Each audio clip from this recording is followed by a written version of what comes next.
Hey guys, நான் Sri. Welcome to my YouTube channel. இன்னைக்கு உங்களுக்கு ஒரு மிஸ்ட்ரியான ஒரு கதையை பத்தி தான் சொல்ல போறேன். மிஸ்ட்ரி மட்டும் இல்ல, இந்த கதையில கொஞ்சம் ஹிஸ்டரியும் இருக்கு. நம்மள நிறைய பேத்துக்கு குனோங் லேடாங் சொன்னாவே அது கூட சேர்ந்து புத்ரி குனோங் லேடாங்னு ஒரு பேரும் ஞாபகத்துக்கு வரும். புத்ரி குனோங் லேடாங் பத்தி நிறைய வெர்ஷன் ஆஃப் கதைங்க இருக்கு. அதுல ஃபேமஸான கதையை தான் நான் உங்ககிட்ட சொல்ல போறேன். புத்ரி குனோங் லேடாங் சில பேர் மித்துன்னு சொல்லுவாங்க, சில பேர் ஹிஸ்டரின்னு சொல்லுவாங்க. ஏன் ஹிஸ்டரின்னு சொல்றாங்கன்னா, புத்ரி குனோங் லேடாங் அந்த பேர் கீதா மலாயும் லாமாலையும் இருக்கு. அதாவது இக்காயார் அங்துவாலையும் அவங்க சொல்லியிருக்காங்க. குனோங் லேடாங்க பத்தி தெரிஞ்சுக்கிறதுக்கு முன்னுக்கு குனோங் லேடாங்க பத்தி நம்ம முதல் தெரிஞ்சுக்கணும். குனோங் லேடாங் இது எங்க இருக்குன்னா, இது மலேசியால தங்கா டிஸ்ட்ரிக்ட்ல ஜோஹர் மாநிலத்துல இருக்கு. அதாவது மலாக்கா பார்டர் கிட்டயும் நெகிரி சிம்லன் பார்டர் கிட்டயும் தான் இந்த மலை இருக்கு. சோ இந்த மலையை சுத்தி தான் புத்ரி குனோங் லேடாங்கோட கதையும் வந்துச்சு. குனோங் லேடாங் 276 மீட்டர் கொண்ட ஒரு மலை. நம்மளோட குனோங் லேடாங்க்கு இன்னொரு ஃபேமஸான நிக் நேமும் இருக்கு. அதாவது மவுண்ட் ஆப்பீர். குனோங் லேடாங் ரொம்ப ஃபேமஸான ட்ரெக்கிங் ஸ்பாட். குனோங் லேடாங் சொன்னாலே நம்மளுக்கு ஞாபகம் வருது, அங்க இருக்கிற ஃபாரஸ்ட் ரொம்ப டென்ஸாவும் இருக்கும். அட் த சேம் டைம் அங்க இருக்கிற வெதர் சடன் சேஞ்சஸும் ஆகும். அந்த காலத்துல இருந்து இப்ப வரைக்கும் பெரியவங்கனால சொல்லப்படுறது குனோங் லேடாங்க்கு போனோம்னா நிறைய ரூல்ஸ் நம்ம கடைபிடிக்கணும். ஏன்னா இந்த நாள் வரைக்கும் அந்த குனோங்ல புத்ரி குனோங் லேடாங் வாழ்ந்துகிட்டு இருக்காங்கன்னு நிறைய பேர் நம்புறாங்க. கண்டிப்பா அங்க போனோம்னா என்னென்ன ரூல்ஸ் எல்லாம் இருக்குன்னு நீங்க தெரிஞ்சுக்கணும்னு நினைப்பீங்க. அதுக்கு முன்னுக்கு நம்ம புத்ரி குனோங் லேடாங்க பத்தி தெரிஞ்சுப்போம்.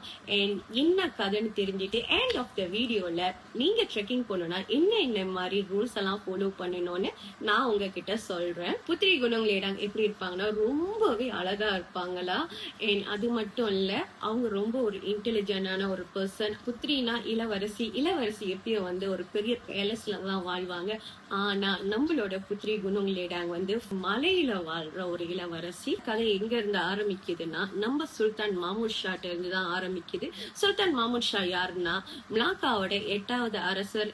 அவர் தான் கடைசியா மலாக்காவை ஆண்ட அரசரும் கூட. இவர் மலாக்காவை 1488 இருந்து 1511 வரைக்கும் ஆண்டிருக்காரு. சோ இந்த கதை இந்த டைம் ஃப்ரேம்குள்ளதான் நடந்திருக்கும். நம்ம சுல்தான் மாமூத் ஷாவோட மனைவி இறக்குறாங்க. அவங்க இறந்ததுக்கு அப்புறம் சுல்தான் மாமூத் ஷா புத்ரி குனோங் லேடாங்க பத்தி கேள்விப்படுறாரு.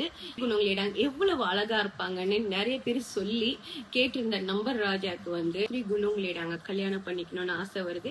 இந்த ஆசைய புத்ரி குனோங் லேடான்ட்டு யாராவது ஒரு ஆள் கொண்டு போய் சொல்லணும்ல, அதுக்காண்டி அவர் சமண அங்துவாவையும் துன் மாமாட்டையும் அனுப்பி விடுறாரு. இவங்களும் அந்த குனோங் லேடாங்க்கு போறாங்க. ஆல்ரெடி நம்மளோட அங்துவாக்கு ரொம்ப வயசாயிருச்சு. அதனால அவர்னால உச்சி வரைக்கும் போக முடியல.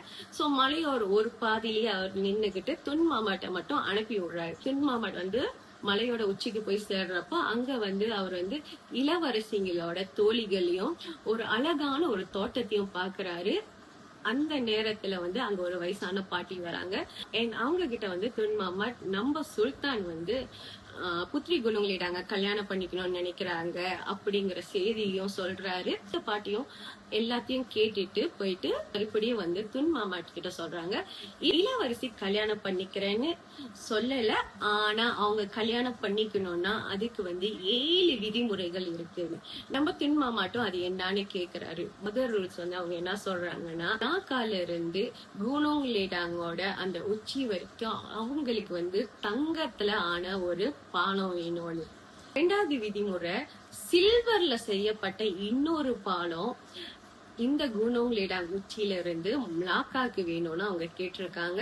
3வது 7 தட்டு நிறைய கொசுவோட இருதயத்தை அவங்க கேட்டாங்க. எஸ் கைஸ், அவங்க ஹார்ட்ட கேட்டிருக்காங்க கொசுவோட. 4வது 7 தட்டு நிறைய கரையா இருக்குல்ல, அதோட இதயத்தையும் அவங்க கேட்டிருக்காங்க. 5வது 7 குண்டான்னு சொல்லுவோம், லைக் பெருசா இருக்கும் தொப்பாயான்னு சொல்லுவாங்கல்ல, அது நிறைய கன்னி பெண்களோட கண்ணீரை அவங்க கேட்டிருக்காங்க. 6வதா 7 குண்டான் நிறைய அவங்க இந்த இளம் பாக்கோட சார கேட்டிருக்காங்க. 7வதா ஒரு மங்கு நிறைய இள ராஜாவோட ரத்தத்தை கேட்டிருக்காங்க. நம்ம புத்திரியோட ரூல்ஸ் எல்லாம் கேட்டோன்னே நம்மளோட துன் மாமா ரொம்ப அதிர்ச்சி ஆகுறாரு. அவரும் சரின்னு கேட்டுக்கிட்டு கீழே வராரு. நம்ம அங்துவாவை பாக்குறாரு. அங்குவா என்னாச்சுன்னு கேக்குறப்ப நம்மளோட துன்மாமாட் வந்து புத்ரி வந்து இந்த 7 விதிமுறைகளை போட்டிருக்காங்களோ இந்த 7 விதிமுறைய வந்து நம்மளோட சுல்தான் பண்ணா அவரை கல்யாணம் பண்ணிக்கிறதாகவும் சொல்றாரு. விதிமுறையெல்லாம் அங்குவா கேட்டதுக்கு அப்புறம் அவருக்கு தெரிஞ்சிருச்சு நம்ம புத்ரி குணங்களேடாங்க வந்து நம்ம சுல்தானை கல்யாணம் பண்ணிக்க வந்து இஷ்டம் இல்ல. ஏன்னா இஷ்டம் இருந்துச்சுன்னா இவங்க இவ்வளவு கஷ்டமான ரூல்ஸ் எல்லாம் வந்து சொல்லியிருக்க மாட்டாங்க. நம்மளோட அங்குவாக்கு வந்து சுல்தானை ரொம்ப பிடிக்கும். சுல்தான் சொல்லி அந்த ஒரு விஷயத்த அவர்னால செய்ய முடியலன்னு சொல்லி ரொம்ப மன கஷ்டப்பட்டு என்ன பண்றாரு, அவர் வந்து அரண்மனைக்கு திரும்பி போல அப்படியே காட்டுல வந்து தொலைஞ்சு போயிடுறாரு. மாமாட்டும் வந்து அரண்மனைக்கு திரும்பி வராரு. அரசரும் கேக்குறாரு என்ன சொன்னாங்க நம்ம புத்திரி குணங்களேடாங்கன்னு. அப்ப வந்து அவங்க போட்ட 7 விதிமுறைகளையும் நம்ம துன்மாமாட் சொல்றாரு. இப்ப சுல்தான் மாமூத் ஷா அதிர்ச்சி ஆகுறாரு. ஆனா அவரோட ஆசை வந்து இன்னும் கூடையாவது எப்படியாவது புத்ரி குணங்களேடாங்க கல்யாணம் பண்ணியே தீரணுங்கிறதுக்காண்டி அவர் என்ன பண்றாருன்னா அவரோட சொந்த மக்களையே வந்து ஃபோர்ஸ் பண்ணி அவங்க கேட்ட அந்த 2 பாலத்தையும் கட்ட வைக்கிறாரு. தன்னோட தங்கம் சில்வர் எல்லாமே முடிஞ்சு போயும் கூட அந்த பாலத்தை கட்டுறதுக்காண்டி அவர் மக்களோட தங்கத்தை சில்வர்ஸ் அதெல்லாம் எடுத்து கட்டுறாங்க. அவர் நாட்டுல இருக்கிற கன்னி பெண்கள் எல்லாம் வந்து ஒரு சிறையில அடைச்சி அவங்கள வந்து ஃபார்ஸ் பண்ணி அழுவ வைக்கிறாங்க. ஏன்னா 7 தாம்பூலம் நிறைய வந்து கன்னி பெண்களோட கண்ணீரை கேட்டாங்கல்ல. இன்னும் கொஞ்சம் இருக்கிற மக்களை வந்து இந்த இளம் பாக்கோட அந்த சார பிழிய வைக்கிறாரு. இன்னும் மிச்சம் இருக்கிற மக்களை நம்ம புத்ரி கேட்ட மத்ததெல்லாம் செய்ய வைக்கிறாரு. இதுக்காண்டி அவருக்கு பல வருஷங்கள் எடுத்துக்குது. மக்கள்லாம் ரொம்ப கஷ்டப்படுறாங்க. பல வருஷங்களுக்கு அப்புறம் நம்ம புத்ரி கேட்ட 7 விஷயத்துல 6 விஷயத்த எல்லாரும் பண்ணி முடிக்கிறாங்க. கடைசியா இருக்கிற அந்த ஒரு விஷயத்த தவிர கடைசியா என்ன கேட்டிருந்தாங்கன்னா நம்மளோட புத்ரி குணங்களேடாங் இள ராஜாவோட ரத்தத்தை கேட்டிருந்தாங்க. ஒரு மங்கு நிறைய அந்த அளவுக்கு ரத்தம் எடுக்கணும்னா ஒருத்தர் வந்து உயிரோட இருக்க முடியாது. சோ கொஞ்சம் யோசிக்கிறாரு நம்மளோட அரசர். ஏன்னா அவரோட சொந்த பையனை கொண்டு எப்படி அந்த ரத்தத்தை எடுக்கிறதுன்னு. இருந்தாலும் அவருக்கு வந்து நம்ம புத்திரி குணங்களேடாங்க கல்யாணம் பண்ணிக்கிறோங்கிற ஆசை வந்து கூடையா இருந்தனால தன்னோட சொந்த பையனையே அவர் கொல்ல போறாரு. அவர் அந்த கத்தி எடுத்து சொந்த பையனோட கழுத்துக்கிட்ட வைக்கிறப்ப ராஜாவோட கண்ணு முன்னுக்கு வந்து நம்ம புத்திரி குணங்களேடாங்க வந்து அவங்களுக்கு அவரை கல்யாணம் பண்ணிக்க இஷ்டம் இல்லைன்னு சொல்றாங்க. ஆக்சுவலி வந்து அவங்க 7 ரூல்ஸ் போட்டாங்களா. அந்த 7 ரூல்ஸும் ஏன் அவங்க போட்டிருக்காங்கன்னா அவங்க ராஜா கிட்ட வந்து இன்டைரக்டா சொல்ல பார்த்திருக்காங்க அவரை கல்யாணம் பண்ணிக்க அவங்களுக்கு இஷ்டம் இல்லைன்னு. ஆனா நம்ம ராஜாக்கு அது புரியல. என்னைக்கு அவர் வந்து அவரோட சொந்த பையனே கொல்ல போனாரோ அதுல வந்து அவங்களுக்கு ரொம்பவே வந்து மனசு கஷ்டமாயி அவர் கண்ணு முன்னுக்கு வந்து அவர்கிட்ட நேரடியாகவே சொல்லியிருக்காங்க எனக்கு உங்களை கல்யாணம் பண்ணிக்க இஷ்டம் இல்ல. அது மட்டும் இல்லாம புத்திரிய நேரா பார்த்தது கூட இல்ல. ஆனா அவங்கள கல்யாணம் பண்ணிக்கணுங்கிறதுக்காண்டி அவரோட சொந்த மக்களை கஷ்டப்படுத்தி இன்னைக்கு வந்து அவரோட சொந்த பையனையே கொல்ல போனது வந்து புத்ரிக்கு பிடிக்காத ஒரு விஷயம்னு சொல்லிட்டு மறைஞ்சு போயிருக்காங்க. அதுக்கப்புறம் நம்ம சுல்தான் மாமூத் ஷா வந்து அவரோட தப்ப உணர்ந்திருக்காருன்னு ஒரு வெர்ஷன் ஆஃப் ஸ்டோரி இருக்கு. இன்னொரு வெர்ஷன் ஆஃப் ஸ்டோரியில வந்து என்னன்னா நம்மளோட துன்மாமாட் வந்து நம்ம ராஜா கிட்ட சொல்றாரு புத்ரி குணங்களேடாங்க வந்து இந்த 7 விஷயத்தையும் கேட்டிருக்காங்கன்னு. அதை கேட்ட நம்ம ராஜா வந்து இது எல்லாமே செய்ய முடியாது அப்படின்னு சொல்லிட்டு அவர் எந்த ஒரு முயற்சியும் எடுக்காம பரவாயில்லன்னு சொல்லி விட்டதாவும் இன்னொரு வெர்ஷன் இருக்கு. 3வது வெர்ஷன் வந்து நம்மளோட துன்மாமாட் அங்குவா அவங்க வந்து 2 பேரும் பிளான் பண்ணி அவங்கதான் வந்து இந்த ரூல்ஸ போட்டிருக்காங்க. இவங்க வந்து போய் புத்ரி குணங்களேடாங்க பார்க்கவே இல்லை. புத்ரி குணங்களேடாங்க இந்த ரூல்ஸ் போடவே இல்லை. இவங்க 2 பேர் தான் வந்து இந்த மாதிரி ரூல்ஸ் எல்லாம் போட்டு இத வந்து ராஜா கிட்ட சொன்னதாகவும் இன்னொரு வெர்ஷன் ஆஃப் ஸ்டோரி இருக்கு. ஆனா இது வந்து துன்மாமாட் அங்குவா இவங்க 2 பேரும் பிளான் பண்ணி சொல்லி இருந்தா எதுக்கு அவங்க சொல்லியிருப்பாங்க?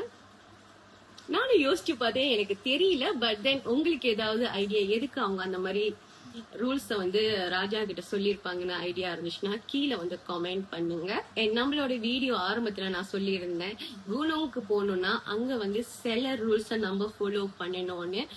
ரொம்ப ஃபேமஸான ரூல்ஸ் தான். போறதுக்கு முன்னுக்கு மின்டா இசைன் அதாவது பெர்மிஷன் கேட்கணும் அந்த மலையில இருக்கிற புத்திரி குணம்கிட்ட. ஐ மீன் மனசுக்குள்ளே கேட்டுக்கணும் நான் உங்க மலைக்கு வரேன் அப்படின்னு. ரெண்டாவது என்னன்னா, அந்த மலைக்கு நீங்க போறப்ப நல்ல எண்ணத்தோட மட்டும்தான் போகணும். யாரெல்லாம் வந்து ஒரு தப்பான ஒரு எண்ணத்துல வந்து போறாங்கன்னா அவங்க வந்து அந்த மலையில காணா போயிருவாங்கன்னு நிறைய பேர் சொல்லுவாங்க. மூணாவதா அங்க இருந்து எந்த ஜாமா ஈவன் ஏதாவது ஒரு கல்ல பாக்குறீங்க, வாவ் அழகா இருக்குன்னு சொல்லி நம்ம வீட்டுக்கு எடுத்துட்டு வரக்கூடாது. நாலாவதா வந்து அந்த மலைக்கு ஹைக்கிங் போனா நம்ம வந்து சத்தமா பேசுறதோ கத்துறதோ சிரிக்கிறதோ கூடாது. ஏன்னா அங்க கண்ணுக்கு தெரியாம வாழ்றவங்களுக்கு வந்து அது வந்து ஒரு டிஸ்டர்பன்ஸா இருக்கும்னு சொல்றாங்க. அஞ்சாவது என்னன்னா, நீங்க ட்ரெக்கிங் போறீங்க, ஒரு கட்டத்துல எங்காவது தொலைஞ்சு போயிட்டீங்க, சரியான இடத்துக்கு போலன்னா திரும்பி நீங்க வந்துடணும். அதை விட்டுட்டு இந்த பக்கம் போய் அந்த பக்கம் போய் எல்லாம் தேடி பார்க்க கூடாது. ஆறாவது அவங்க போட்டிருக்கிற அந்த ட்ரெக்கிங் பாதையில மட்டும்தான் நீங்க போயிட்டு வரணும். அதாவது ட்ரெக்கிங் போறப்ப கூட அவங்க வந்து ஒரு லெவல் வரைக்கும் தான் வந்து பிக்ஸ் பண்ணிருக்காங்க. இது வரைக்கும் தான் போகணும்னா அது வரைக்கும் தான் போகணும், அதுக்கு மேல நீங்க போக கூடாது. இந்த மாதிரி நிறைய சொல்லப்படாத விதிமுறைகள்லாம் இருக்கு. லைக் உங்க வீட்டுல பெரியவங்க இருந்தா அவங்க கிட்ட கேட்டு தெரிஞ்சுக்கங்க, அவங்க ஒண்ணு நிறைய சொல்லுவாங்க. இந்த கதையிலேயே முக்கியமா இன்ட்ரெஸ்டிங்கான விஷயம் என்னன்னா, நிறைய பேர் சொல்றாங்க குணங்களேடாங்க வந்து மனுஷியே இல்லைன்னு. அதாவது அவங்க வந்து ஒரு புனியான் இல்லைன்னா ஒரு ஜின்னா கூட இருக்கும் அப்படின்றாங்க. சில பேர் வந்து புத்திரி குணங்களிடம் வந்து நம்மள மாதிரி நார்மலான ஒரு மனுஷி தான். அவங்க வந்து ஜாவோல இருந்து நாக்கால் இருக்கிற புலாவ் பசாருக்கு வந்து அகாமாவை கத்துக்கிறதுக்காண்டி வந்து அதுக்கப்புறம் படிச்சு முடிச்சுட்டு அவங்க குணங்களேடாங்களை வந்து அவங்களோட ஸ்பிரிச்சுவல் ஜேர்னிக்காண்டி வந்து அவங்க குணங்களேடாங்க போயிட்டாங்கன்னு சில பேர் சொல்றாங்க. சோஃபா இதுதான் நான் நம்மளோட புத்திரி குணங்களேடாங்க பத்தி தேடி படிச்சதுல இன்ட்ரெஸ்டிங்கான விஷயம். உங்களுக்கு வந்து ஏதாவது ஒரு கதையை பத்தி நான் சொல்லணும்னு நினைச்சீங்கன்னா கீழே இருக்கிற கமெண்ட்ல போய் கமெண்ட் பண்ணுங்க. அந்த கதையை பத்தி நான் உங்ககிட்ட அடுத்த எபிசோட்ல சொல்றேன். தேங்க்யூ. மறக்காம லைக் பண்ணி சப்ஸ்கிரைப் பண்ணிக்கோங்க.